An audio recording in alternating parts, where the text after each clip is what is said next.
I met a girl through one of my close female friends. Her name was Lauren, a horticulture major. She was petite, fit, and shapely. This happened about 15 years ago when I was in college. It's one of those cheating stories that had a devastating impact on me personally and made me very distrustful in relationships, fearful of being emotionally intimate and vulnerable with other people. To begin with, my first year of college was a roller coaster, with very wild swings and fluctuations in highs and lows in my emotional state. When I went home for Christmas break, I met a girl from my hometown, or I should say, not far from my hometown. I knew her through friends and acquaintances. She was very attractive and interesting. She used to be a long-distance runner and had a great body. She was fun to be around. She was in a long-term relationship at the time with a guy named Adam. During the break, everyone hung out at one or two people's houses, the party houses, places where the door was always unlocked, where people went in and out and kind of dabbled in psychoactive substances. On New Year's, before she left for a semester to go study in Hawaii, we had sex. I had only recently learned through one of my female friends that Lauren was into me. I was surprised. She was a little bit older but very attractive, the girl that everyone wants to sleep with. So, that night when we had sex, it was amazing. The next week, she went to Hawaii, and I drove 7 hours back to my college, not far from Chicago. The next semester was rough. My substance use issues were out of control. I thought by ignoring it, it would go away. Even though I did fairly well in school, I wasn't happy. I had few friends or people to talk to. But one thing I did enjoy was talking to Lauren. There were probably signs from the beginning that I was more into her than she was into me, but like my personal addictions, my natural impulse was to ignore them. I didn't know where the relationship was headed, but I took it as a good sign when she invited me to Hawaii during spring break. For several months, we talked on the phone. It helped me get through a rough semester. When spring break came, I was mentally and physically exhausted. I took too many hours, overextended myself, and realized only after the fact that I shouldn't have gone on this trip. Because of my fear of flying, I took a combination of Klonopin, Xanax, and Ambien. I might as well have been anesthetized from the 3 connecting flights, 10 hours in the air. I remembered the initial departure from Chicago to Dallas-Fort Worth because an older Asian gentleman commented after the flight, "Wow, I've never seen anyone sleep like that on a plane. I thought you'd be surprised what a reckless lifestyle can do when you don't care about your health," but instead, I politely nodded my head, about the only thing I was capable of. By the time I arrived in Dallas-Fort Worth, I was about as crisp as someone who had just left a dentist's office after having their wisdom teeth removed. In my memory, the airport, which I know for sure was in Texas, had a shuttle system that at the time seemed impossible to decipher. I barely made my connecting flight and was so incapacitated that I tripped while boarding the plane. I tried to calm everyone down by tripped on my shoelaces. I didn't realize until I got into my seat that I had on slip-ons with no laces. Clearly, things were not breaking my way. In retrospect, I gave Lauren a lot of reasons to cheat on me.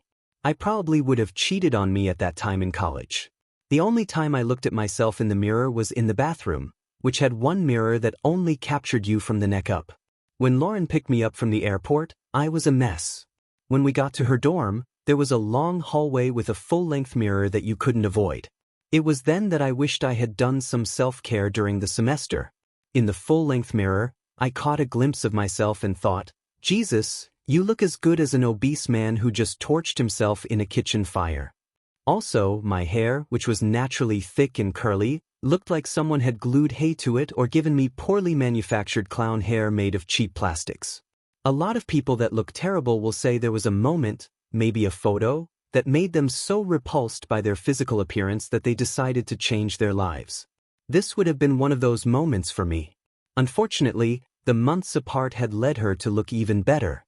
She was now tan, thinner, and seemingly in a healthier mental state too. Going down the hall, I wished I could say we looked like Beauty and the Beast, but the Beast looked much better than me. I was more like Quasimodo. The first night, we fell into our old routine. There was a house where everyone hung out. It was about a 3-mile walk to get there. I had been living outside Chicago, so I had been in a climate where temperatures had rarely reached above 50 degrees. In Hawaii, while it was probably 70 or 80 degrees, my perception on the walk was that it was 4,000. Also, the uppers didn't help. The combination of no exercise, heavy substance abuse, and my body acclimated to a climate where it mostly snowed caused me to sweat bullets, feeling tired by the time we arrived. Most of the walk was uphill. Things at the party were fine. I relaxed after a while. I got some alcohol into me. I was also pretty decent at talking, coming across as fun or at least vaguely interesting. When we got back to our dorm, I realized that her mattress was a twin. The wall unit in her dorm mimicked air conditioning but just performed none of its functions. I made my move on her the first night and got rejected. She said something about her period, although this would later turn out to be a lie. Around 4 or 5 a.m., I decided to take a shower to cool off. Being 19 at the time, I didn't know some pretty rudimentary things like washing your hair multiple times dries it out and is generally bad for it. But I kept showering mostly because I hated the feeling of damp skin. Plus, I couldn't sleep. The air was thick and humid, and everything stuck to my body. I couldn't sleep. This contributed to its own madness. Can someone go mad from humidity? From heat? What about if we add in sleep deprivation? Somehow, the second day I looked even worse. I felt even worse. Also, it was hotter inside the dorm than outside. So, while she finished her last classes for that semester, I read outside for most of the day underneath the sun, hardly comprehending anything other than a general feeling of self-hatred. She got back and was ecstatic. I thought about how I wished I was somewhere in Siberia where I could cool down in a climate where it was below freezing and I could wrap up in many layers. Nothing was going well. To celebrate, she insisted there was going to be a big party at the house we went to the night before. I pretended to be pumped, even though my ideal vacation at this point would have been to be placed in a 2-week coma in a nice, cold hospital where I could get some real rest and relaxation. Before we went to the party, some handsome German guy, who struck me as evil, came by with a Ziploc bag of psychedelic mushrooms. For whatever reason, my psychedelic experiences are 50-50ths, either fun or about as tormenting as finding yourself alone with Twisty the homicidal clown from American Horror Story. This night turned out to be the latter. I felt like Dante being led by Virgil through the 9 circles of hell. All of this was before we left for the party, and arguably this was the best part of the evening. So let's fast forward an hour or two later. I couldn't find Lauren at the party. She was completely gone. Now I'm in the phase of severe hallucinations, surrounded by strangers. I don't like small talk, and people were asking me invasive questions like, "What's your name? What do you do? Where are you from?" Didn't they know I was being punished for eternity right here, sitting alone in this room? Trying to make small talk once again, I figured if I could just reach the bathroom and sprinkle some cold water on my face and avoid looking into the mirror, I could get a grip on myself. But this house had 1 bathroom and there were about 90 people there for all of them to share. I waited in line in the hallway with the others and kept asking whether they'd seen Lauren. They said no, or some said yes but then pointed to a different Lauren. Before I could get into the bathroom to get some cold water, someone said yes and then pointed to the end of a hallway. They added, "But you may not want to go in there." That person then laughed. I decided to disregard the advice. I needed to see someone I knew just to tell me that everything was okay. I walked down the hall and opened the door. The German dude and Lauren were completely naked. She had her legs behind her head and he was going to town on her. I don't know if I stood there for 5 seconds or 5 hours, but it felt like I was frozen in time. I thought I was hallucinating. I know I was hallucinating. One thing. The German guy had transformed into an SS soldier. The bed was turned in such a way that she couldn't see me, but he could. He smiled as he finished. She turned around and told me to shut the door. It was all real, except for the fact that I imagined the German guy was the reincarnation of an SS soldier. Somehow, I made it back to her place, got my things, and started walking to a hotel. When I looked at my wallet, I noticed that someone had taken most of my cash, so I had to use a credit card that was pretty close to the limit.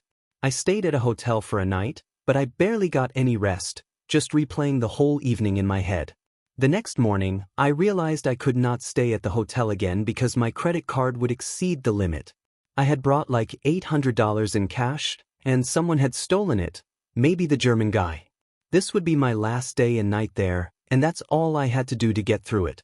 I was famished. I sat on the beach, found a chair, and walked to a place to get pizza.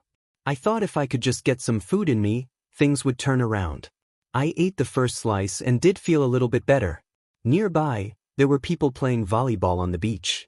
One of them struck the ball and it landed directly on top of the pizza, knocking it out of my lap and into the sand. I tried to save a slice or two, but the sand was too overwhelming. The rest of the day and night, I slept on the beach. I hate the beach. My phone was dead and I wished I was at that point.